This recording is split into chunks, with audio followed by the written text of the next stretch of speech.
First Contact and Ultimatum. The anomaly appeared on SETI's Deep Space Monitoring arrays at 2:14 a.m. Eastern Standard Time. Dr. Maya Chen was the only one still in the observatory, running routine scans of the Kuiper Belt when her algorithms flagged something unusual. The object was moving too fast, changing course too deliberately. Natural objects didn't behave like that. Within hours, every major government on Earth had been notified. The object was heading directly toward Earth, decelerating in a way that defied conventional physics. Military forces worldwide went on high alert as telescopes across the planet pivoted to track the approaching vessel. Admiral James Donovan stood in the White House Situation Room, arms crossed as he studied the satellite feeds. At 52, the former Navy SEAL had seen combat on 6 continents, but nothing had prepared him for this. "Time to intercept," President Eleanor Harrison asked, her voice steady despite the circumstances. 36 hours, Madam President, Donovan replied. "If it maintains current speed." The door opened as Dr. Sanjay Patel rushed in, tablet in hand. "Madam President, we're receiving a transmission from the vessel. It's broadcasting on all frequencies in perfect English." The room fell silent as a voice filled the speakers. "People of Earth, I am High Commander Zax Vital of the Viridian Dominion. We have observed your civilization for decades. Your planet has been designated for integration into our empire. Prepare your leaders to receive terms of surrender. Resistance is inadvisable." President Harrison's jaw tightened. "Can we respond?" "Yes, Madam President," Dr. Patel nodded.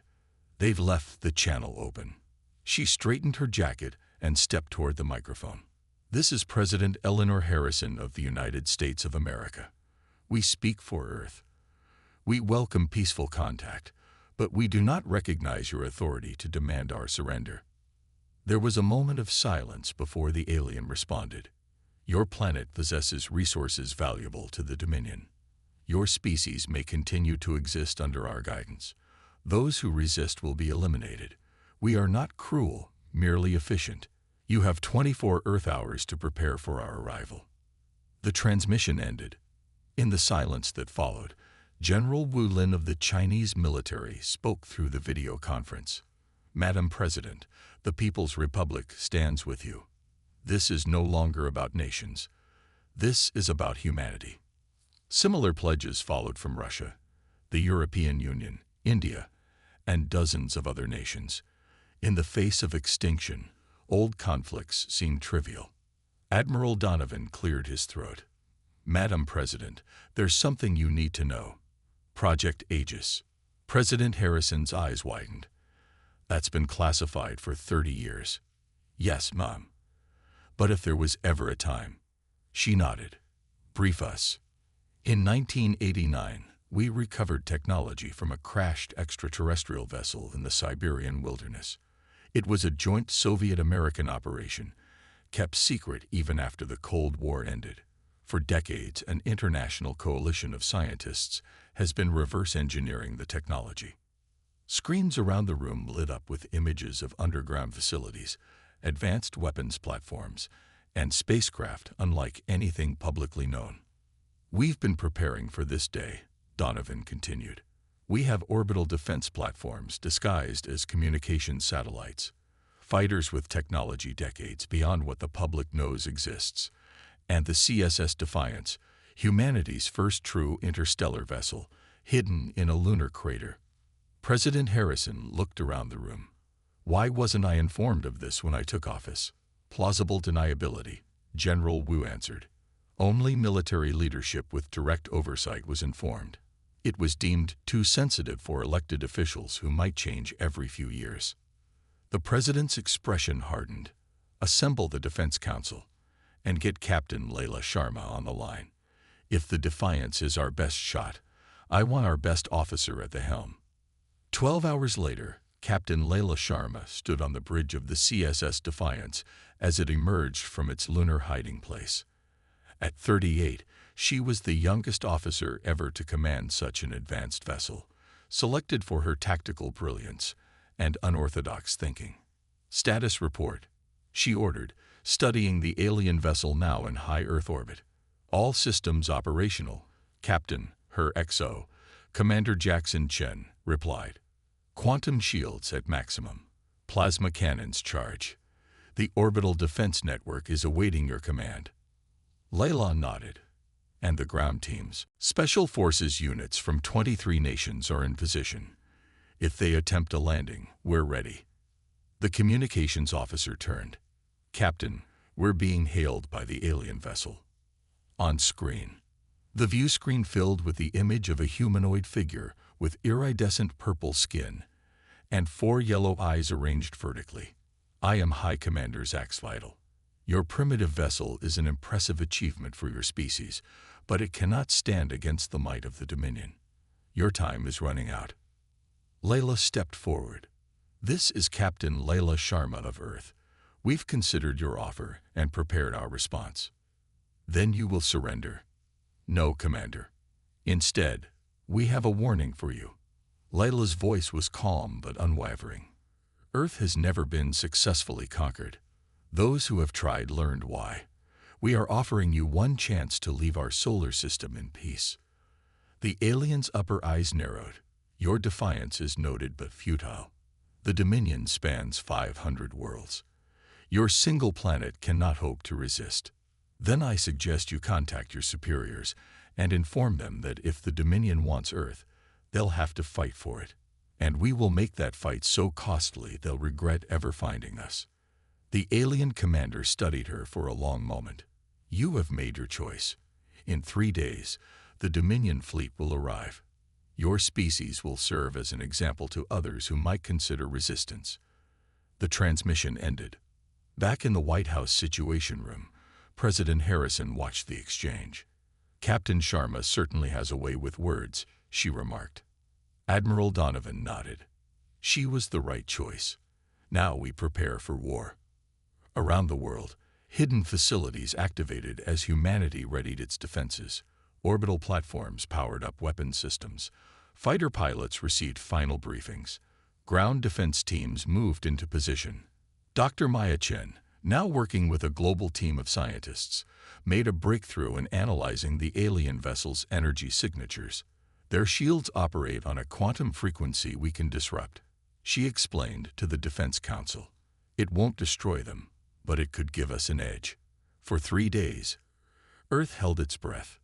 Then, exactly as promised, space seemed to fold as hundreds of Viridian vessels appeared at the edge of the solar system. The Dominion fleet had arrived. High Commander Zax Vital stood on the bridge of his flagship, surveying tactical displays of the Earth system. Such a primitive world, he remarked to his second-in-command. They still use fossil fuels for much of their energy needs. Our scans detect some unusual energy signatures in orbit, his officer replied, but nothing that matches our weapon systems. They mention defenses, Zax Vital said. Let us see what this species can muster. Begin the approach. Target their major military installations and governmental centers first. The Dominion fleet moved forward in perfect formation, their sleek vessels resembling predatory fish as they accelerated toward Earth. They expected token resistance at most, perhaps a few nuclear missiles easily intercepted by their advanced defenses. What they didn't expect was what happened next. Part 2. Humanity's Stand. As the Dominion fleet crossed the orbit of Mars, humanity revealed its first surprise. The seemingly ordinary satellites orbiting Earth suddenly transformed, hidden panels sliding open to reveal advanced weapon systems. Before the aliens could react, concentrated beams of energy lanced out, striking the lead vessels. On the bridge of his flagship, High Commander Zax Vital staggered as the deck shuddered beneath him. Report, he barked. 3 destroyers heavily damaged, his tactical officer replied, disbelief evident in his voice. Their weapons, they're utilizing quantum disruption technology. Our shields are only partially effective. Zax Vital's 4 eyes widened. Impossible. This species is pre-FTL. They shouldn't have such technology. Nevertheless, Commander, they do. From the hidden base beneath the Pacific Ocean, Admiral Donovan watched the first exchange with grim satisfaction. Phase 1 successful, he announced to the gathered military leaders.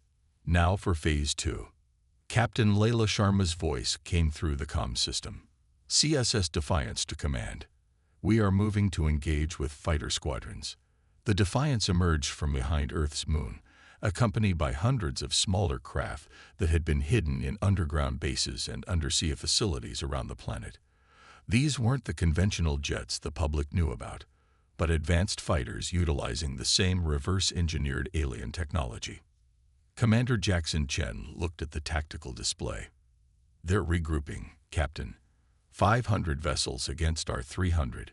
Not great odds. Layla's expression remained determined. Quantity isn't everything, Commander. Activate the QEMP.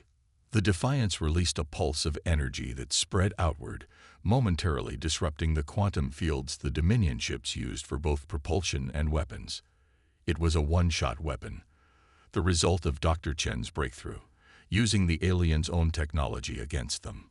All fighters, engage while their systems are resetting, Layla ordered. Target engines and weapons systems. Make every shot count. Earth's fighters swarmed the larger alien vessels, their pilots executing maneuvers that would have been impossible with conventional aircraft.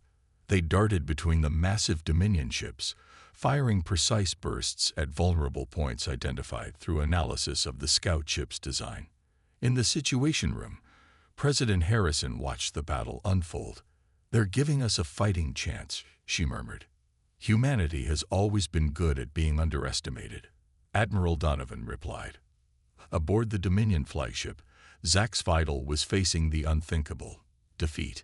A third of his fleet was either disabled or destroyed. The primitive species was using technology they shouldn't possess with a tactical brilliance he hadn't anticipated. Prepare the annihilation protocol, he ordered.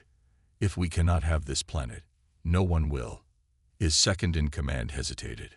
Commander, the Emperor ordered us to take this world intact. The Emperor is not here. Zax Vidal snapped. I will not return in disgrace. Prepare the protocol. On the Defiance, alarms blared. Captain, we're detecting a massive energy buildup in the enemy flagship, a sensor officer reported. Based on the signature, it's some kind of planet-killer weapon.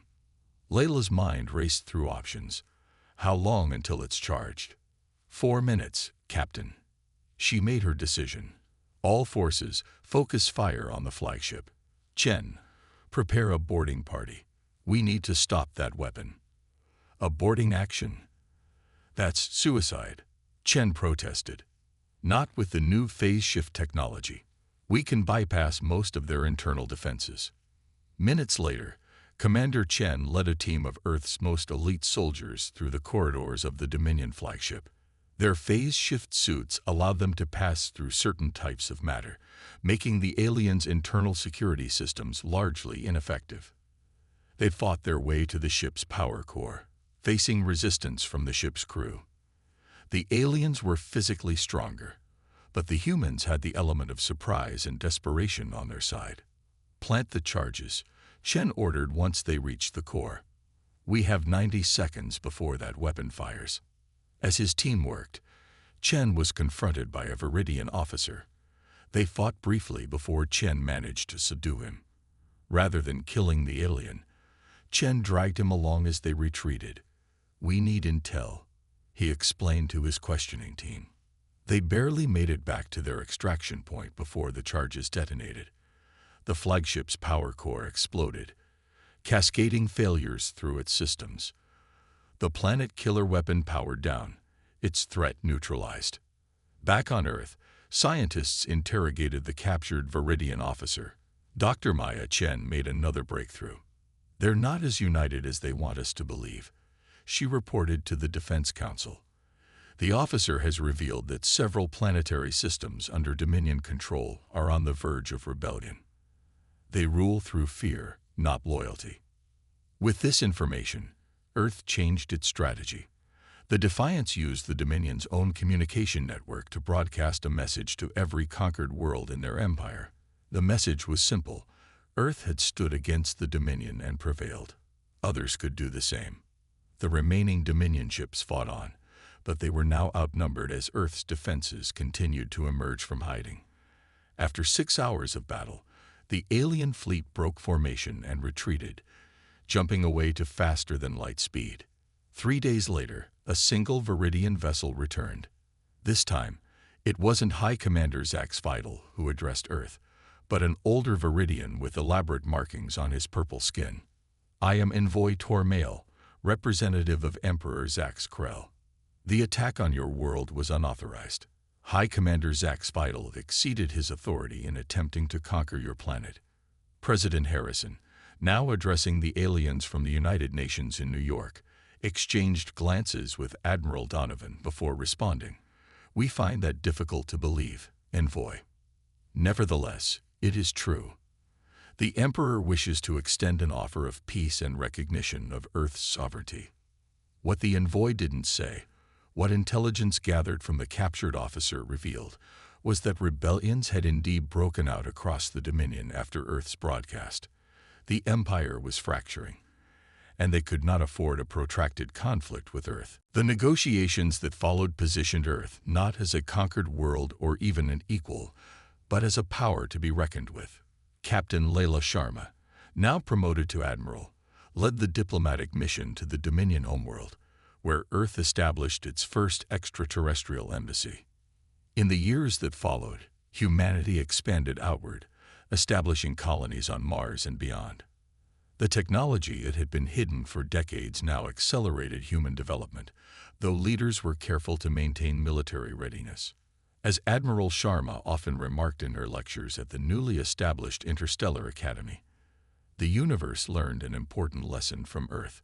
Never underestimate a species that has spent its entire history fighting itself. When we finally unite against an external threat, we become something truly formidable. The stars that had once seemed so distant were now within humanity's reach, and throughout the galaxy, the story spread of the small blue planet that had stood against an empire and won.